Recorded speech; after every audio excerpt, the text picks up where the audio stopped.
Hey guys, uh, welcome back. It's been a little while since we've done notes, so we're going to start moving along into our next unit. And our next unit is called Work and Machines, and it sort of is a continuation of motion, which we had just talked about because we're going to be talking about forces and the movement of objects. But we're going to focus here on simple machines. Now, I think you may have studied simple machines in the past in elementary school a little bit, and so maybe some of this is going to be review, but I know we're going to get into more depth than you did in elementary school as well. The other thing I wanted to mention is that if you are getting sick of hearing my voice in these notes, seeing my face, we're going to have a guest lecturer coming up as well. So Mrs. Morrow is going to be posting some of the notes of our online, and so you'll see her sometimes in here as well. So it'll be a good change that you can listen to someone else other than me. So before we start talking about actually simple machines, we're going to just talk about this concept of work. So work is a concept in physics. So we're not talking about sort of work you do around the house or, a job, things like that. Work is a concept in physics when a force is applied to an object and it moves. Okay, anytime an object moves, then work is being done. To calculate how much work is being done, we have a formula. And the formula to calculate the amount of work being done, it's the force that's being applied times the distance the object moves.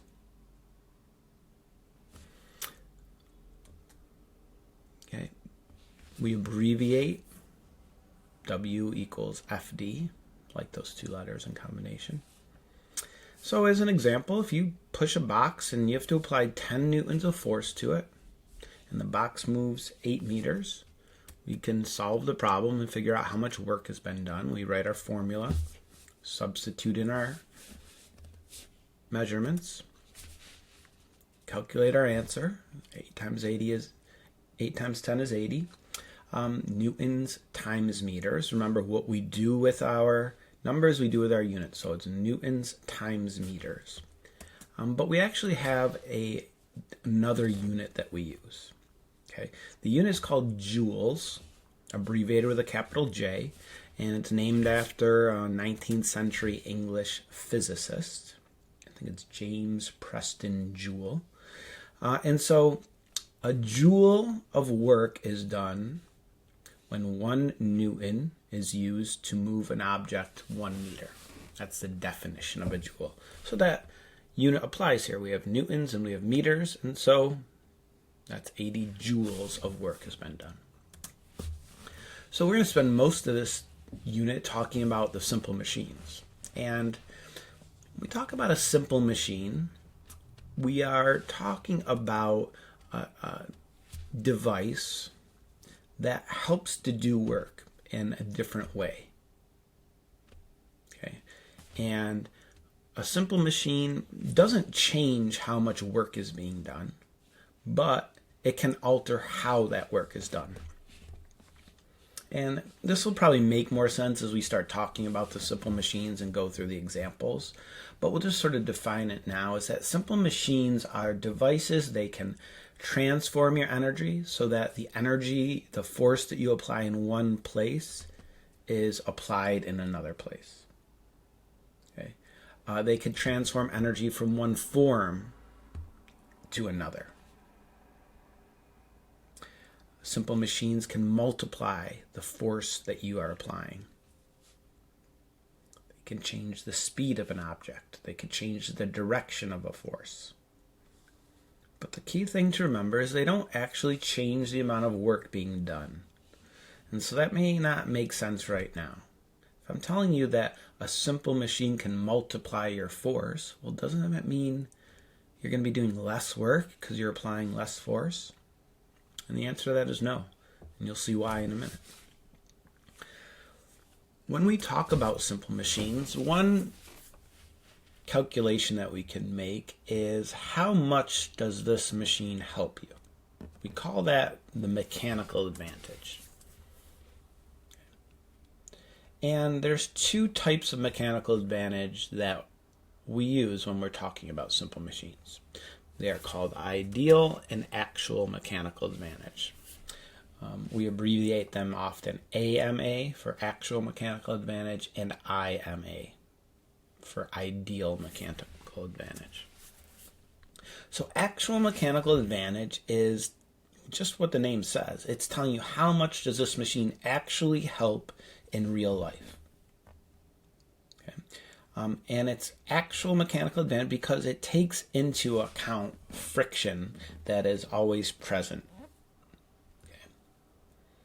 When you're calculating actual mechanical advantage, you're actually going to use the forces that are being applied and from the mass of the object to calculate actual mechanical advantage.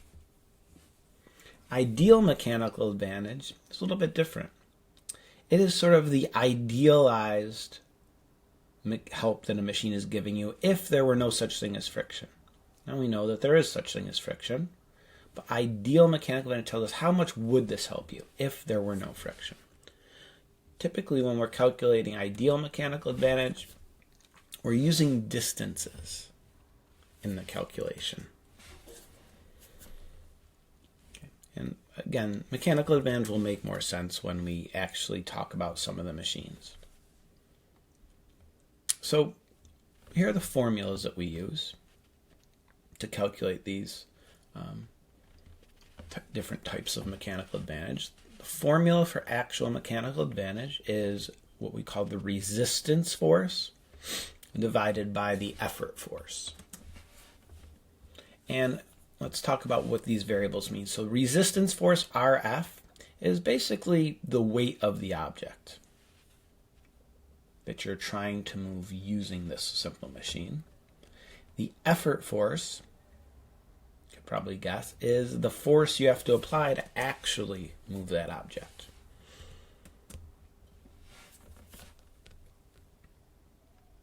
And so if we have a simple machine that's allowing you to move an object using less force, okay, then this number, the effort force, is going to be lower, and therefore the actual mechanical advantage is going to be higher. To calculate ideal mechanical advantage, you can see we use two different variables. For ideal mechanical advantage, we take the effort distance, which is the distance which you have to apply the force, which you have to exert an effort. And that's divided by the resistance distance, RD, which is the overall distance the object actually moves and where we want to get that object. So today we'll talk about inclined planes, and then this should start to be a little bit clearer. Now the thing to keep in mind is that ideal mechanical advantage is always greater than the actual mechanical advantage because, like I just said, ideal mechanical advantage is idealized as if there were no such thing as friction. But we know that when we actually use a machine, friction is sort of stealing away a little bit of the energy that we're applying. We have to overcome that friction to use the machine. And so actual mechanical advantage never quite reaches the ideal mechanical advantage. In this unit, we are going to cover 6 different types of simple machines: inclined plane, wedge, wheel and axle, pulley, and lever. Okay, and we'll talk about each one. We'll explore them a little bit. We'll look at how do we calculate the mechanical advantage of these simple machines. Okay, you'll watch some videos about some of them. Okay, find examples around your own house. That's what we're going to be doing in this unit. We'll take sometimes we'll cover one machine at a time, other times we might cover a few of them. But today we're just going to start with the inclined plane. So an inclined plane sometimes might be called a ramp. That's a simple machine. And so if you think about, okay, if I'm going to move an object up in height a certain distance, I could just lift that object and place it to that height. Okay. Or I can use an inclined plane, a ramp, and I can drag that object up the ramp and get it to the same height. And if think about if you were to use a ramp versus just lifting the object, if you were to use an inclined plane or a ramp, then you would be able to move that object using less force. Okay, so that's what an inclined plane does. Allows you to lift an object with less force. So if you look in this diagram here, have this person putting this 30 kilogram mass up 2 meters onto this shelf or whatever it is. Or could drag that 30 kilogram mass up this inclined plane, but as you can see, you only have to apply 16 kilograms of force to get this 30 kilogram object to the top of that platform. So you're using less force to move it. But as you're going to see when we talk about simple machines, there's always a trade-off. Okay. And so can you think about what that trade-off is? So I'm using less force to move that box, but what's the difference? I have to move it for a greater distance. So an inclined plane allows you to lift an object using less force, but you have to apply that force for a greater distance when you're using an inclined plane. And you can see that's illustrated here, that you're dragging this box for 4 meters, even though you're only actually getting it 2 meters up on that platform. So let's think about how we use the formula that we just went over for ideal and actual mechanical advantage. So how much does this inclined plane actually help? So to begin, let's calculate the ideal mechanical advantage. Ideally, this machine, this simple inclined plane, allows you to use less force. And so to calculate it, we take the effort distance divided by the resistance distance. In this case, the effort distance is how far am I applying the force to this object. Again, it's 4 meters. We had to drag that 4 meters up. The resistance distance is the height that object actually moved in the direction we're trying to get it. In this case, it's moving up 2 meters. So effort distance is 4 meters. Resistance distance is 2 meters, giving me a mechanical advantage of, yes, 2. What about the units? 2 what? 2 veggie burgers? 2 balls of falafel with tzatziki on them? 2 Beyond Burgers with cheese and onions? No. Remember, what we do with our numbers, we do with our units. So 4 divided by 2 is 2. What is meters divided by meters? Well, they cancel each other out.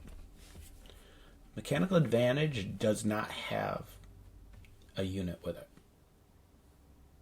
What this is saying, when we look at this inclined plane and see that it has an ideal mechanical advantage of 2, what that is saying to us is this inclined plane makes it twice as easy to move this box. I have to use half the amount of force to pull it up this ramp as if I were just lifting it. That's what a mechanical advantage of 2 means. So, is that also the actual mechanical advantage? Is it actually going to allow us to use half the force? Well, no. It probably makes sense why. If you look at this person dragging this object, even though it should allow them to use half as much force, there's also friction between this box and the ramp that's stealing away a little bit of that energy. So when we are calculating actual mechanical advantage, we have a different formula. Instead of using distances as we did for ideal mechanical advantage, here we're using the forces. So the resistance force divided by the effort force. In this case, the resistance force is the weight of the box. That's the resistance is the object we're moving. In this case, it's 30 kilograms. The effort force is the force we're applying as we use the machine, the effort we're putting in. In this case, it's 16 kilograms. That's the force we're dragging that box up the inclined plane with. Go ahead and do the math. Pause the video if you need to. What do you get for an answer? You should get 1.9. And what are the units? There are none. Kilograms divided by kilograms cancel each other out.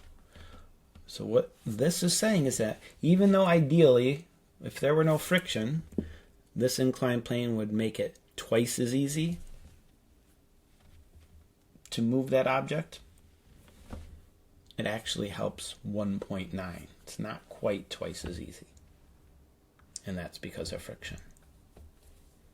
And you might say, okay, well, what if I sprayed anti-friction spray on this and reduced the friction? What do you think would happen? Well, there'd be less friction, and this number might go up a tiny bit.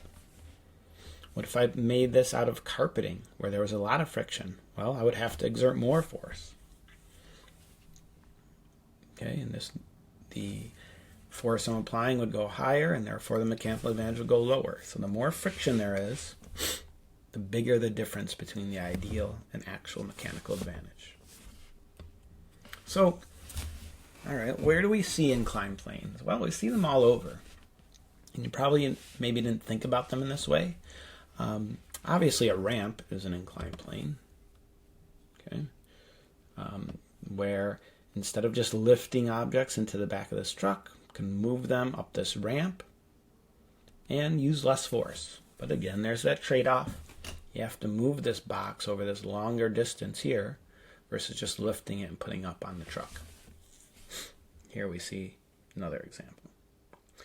Stairs, steps, they're also a version of an inclined plane. Now they're kind of jagged, but they work in the same way. Okay, if you imagine two ways of getting up into, say, the upstairs of your home. Okay, if you have a two-story house, well, you could just have a ladder that goes from the first floor to the second floor and just climb up that ladder to get to the second floor. That's one way. It would take a lot of force, right? It's a little bit harder to climb a ladder. Or you could build a staircase at an angle, which allows you to walk up those stairs using less force. But, of course, there's the trade-off. Okay, you have to walk up that staircase for a greater distance to get up the same height. It would be a lot shorter distance if you just climbed the ladder up, but it would be harder. If you go hiking, so you go up to the Adirondacks, for example, you go up and hike Black Bear Mountain. The trail that goes to the top of the mountain doesn't just go straight up the mountain like this, right? You don't just walk in a straight line up the mountain. It'll be super steep. It'll be really hard. You'd have to use your muscles a lot more. Instead, typically trails go across the mountain and then back across the mountain. Those are called switchbacks. What happens is they allow the incline to be much more gradual, so you don't have to use as much force. But again, there's the trade-off. The trail that just went straight up the hill, if we look at this diagram, if we had a road that just went straight up this hill, it would be very short, but very steep. Having these switchbacks going back and forth allow that incline to be spread out, but you would have to be walking a much greater distance. If you think about that entryway at school, okay, that we're all looking forward to getting back to, the main entryway, you will come in from the buses. Right, there's steps that go up to the entryway, and over on the right side there's also a wheelchair accessible ramp. But that ramp doesn't just go straight up the stairs. What happens is it goes out a ways, and then comes back, and then goes up to that second level. And the reason for that ramp, the reason it's not just straight up the stairs, is because it allows a person using a wheelchair to get up to that height using less force. Okay? You could have a ramp that goes straight up the stairs. It'd be a lot more difficult to push oneself up that level. Okay, and you can use much less force going over that long gradual ramp. But again, there's the distance, which is always the trade-off. So that's the first simple machine that we're going to talk about, inclined planes. We'll go through the others. I think once you understand one of them, you will understand the others. Once you understand sort of mechanical advantage in this context, it'll probably make a little bit more sense as we talk about it with our other examples. Okay, so that's the end of our notes for today, and it's nice and sunny out, and so I hope you can get outside a little bit today. Take your dog for a walk, go for a jog, go for a walk, and hope you guys are doing well. Miss you all, and we'll see you soon.